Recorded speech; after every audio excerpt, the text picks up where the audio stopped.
Hey guys, and welcome back to another week of the Porsche Cup car here in the Aragon circuit. My name is Matt Emery with CoachDaveAcademy.com, and we're here at Motorland Aragon. Now, one of the newest circuits added to iRacing, and it's quickly become one of my favourite circuits to drive. So let's firstly get into the hot lap.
So let's get into the hot lap guide then for the Aragon circuit here in the Porsche Cup car.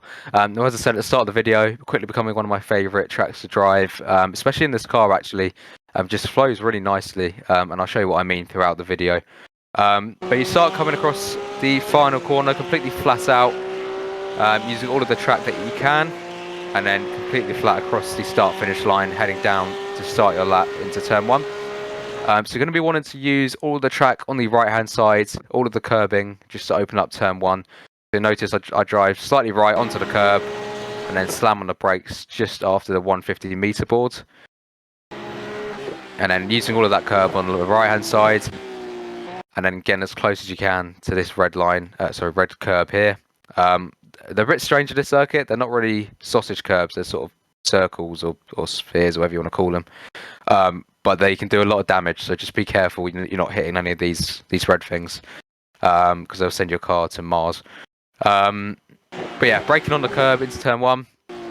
Obviously doing your general trail braking towards the apex, so going on quite nice and heavy, and then just slowly, gradually off the brakes, and then back on the throttle at the apex as well.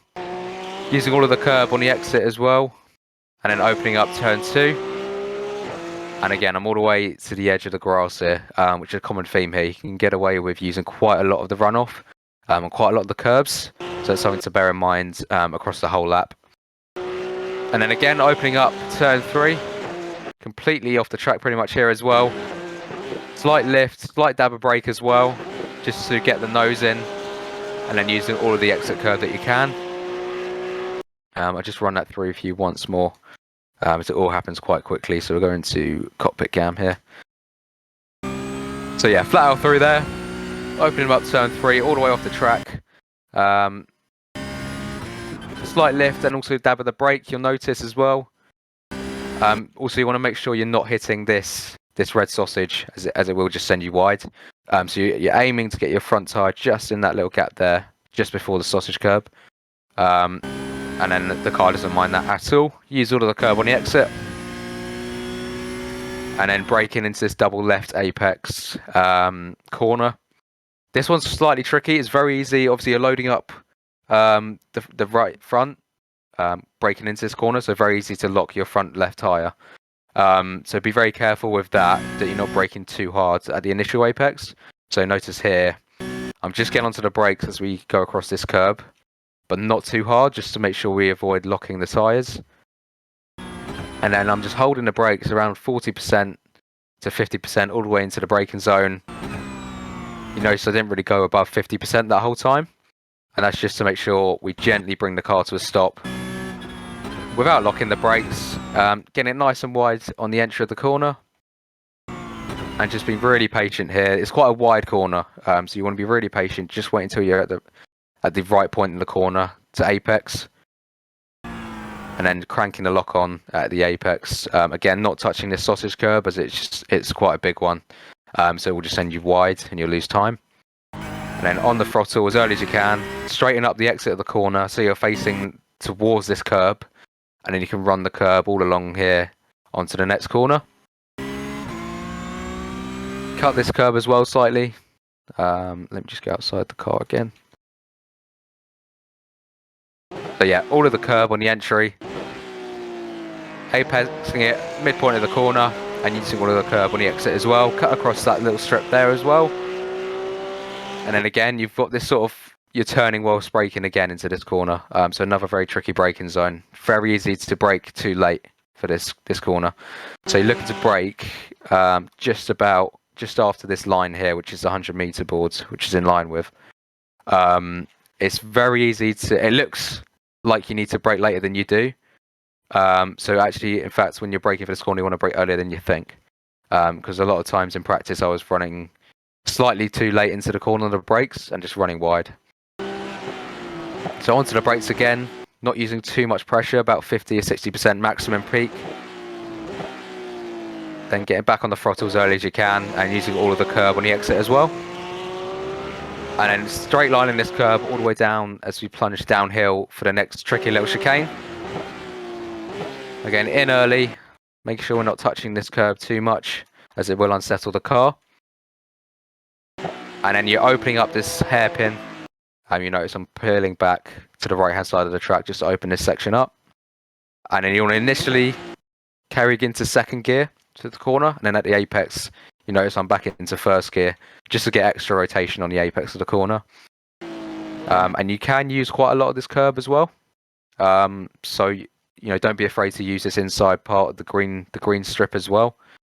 And then you just need to get on the throttle a bit earlier. You'll notice I'm at full lock, but I'm already halfway on the throttle. So really important here to maximise your exits and get on the throttle as early as you can. That's where you're going to make your lap time here. And just patient with the car. Let it drift out wide. Again, the limit is really the edge of the curb, so I'm all the way off the track really, but you won't get off track for that. And then just opening up this next left-hander, slight lift as you go around here. Just be really patient with the car, and then again let it drift out wide. And then you plunge back down into this tricky little chicane. Now this one, it's a bit of a blind corner, so it's very hard to spot your braking zone correctly. You're looking to use this line, which I believe is a 150-meter board, as your braking marker.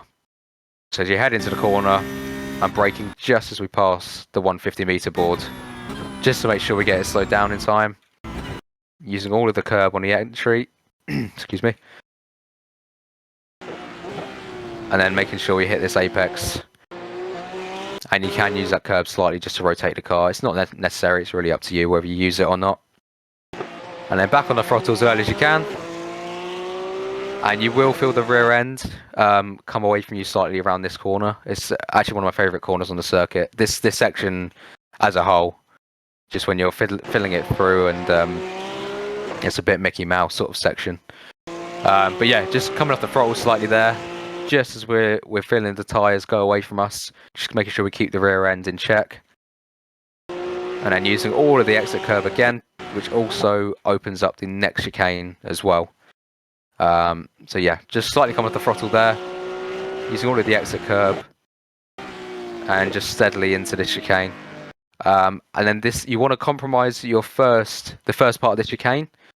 So notice I'm not carrying too much speed in, as we're going to run too wide. It's going to compromise our exit onto the long straight that follows this corner. So yeah, compromising this corner, keeping it as far to the right as you can, and then you're just opening up this left-hander as much as you can. Obviously, really important to get a good exit here, as you've got the massive long straight that follows it, and this is probably going to be your best overtaking opportunity for the race. So you're going to really want to maximise this exit as much as you can. And I'll go on board with the car as well for you.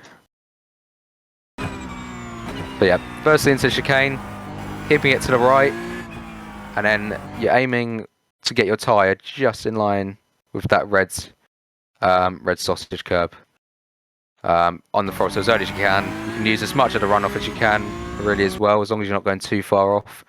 You won't get an off track. And then you're flat out all the way down this straight. And as I said, this will be your best opportunity to overtake during the race. So it's really important to get a good exit out of that last corner. And then yeah, this has got to be the hardest corner nearly on the calendar, really. It is so difficult to get right, no matter how many times you do it, honestly. It's so tight. It's probably the tightest hairpin I've seen, similar to Monaco in a way. But you're braking around the 150 meter board here, maybe slightly before, actually. Yeah, so if you notice, I'm actually braking just after the 200, sort of in the middle of the 150 and 200.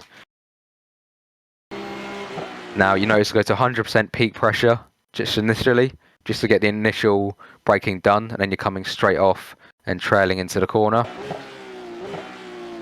And also, you've got to sort of feel what the car's doing. If you don't think you're going to make the corner, then obviously brake a bit harder. And you really want to avoid locking up here. Very easy to go straight on as well. If you are struggling with front locking, then just obviously change your brake bias backwards slightly. Obviously that means reducing the percentage, and then you should all be good to go. But very important to stick this to the right hand side as much as you can, just to open up the exit. So notice I've turned in on the curb, just making sure I get all my braking done before the corner, and then on the throttle as early as you can. And I did say this is probably the best overtaking opportunity on the track. You have to be very careful for any moves that you go in this corner, as it is so tight, very narrow, and it's going to be very easy to just go straight on here and not make the corner. So just make sure you get it slowed down on the apex, because what they're going to do is obviously try and cut you back. So you just want to make sure you're slowed down by the apex so you can sort of park it there and get all your rotation done on the apex. But yeah, that finishes the lap, really. Full throttle out of the last two corners, and then completely flat around the final corner using all of the exit curb, and then across the line for a track of the Aragon circuit. So that was a hot lap guide then for the Aragon circuit for week 3 of the Porsche Cup on iRacing. My name's been Matt Emery with CoachDaveAcademy.com. Obviously, any questions, head over to the Discord, and someone will be there to help you. And also check out the website as well for all the other latest data packs for the other series this week on iRacing. But yeah, I'll see you next week, guys, for the Spa circuit, which we haven't done so far on the Porsche Cup car. So I'm looking forward to that one. But yeah, take care, guys.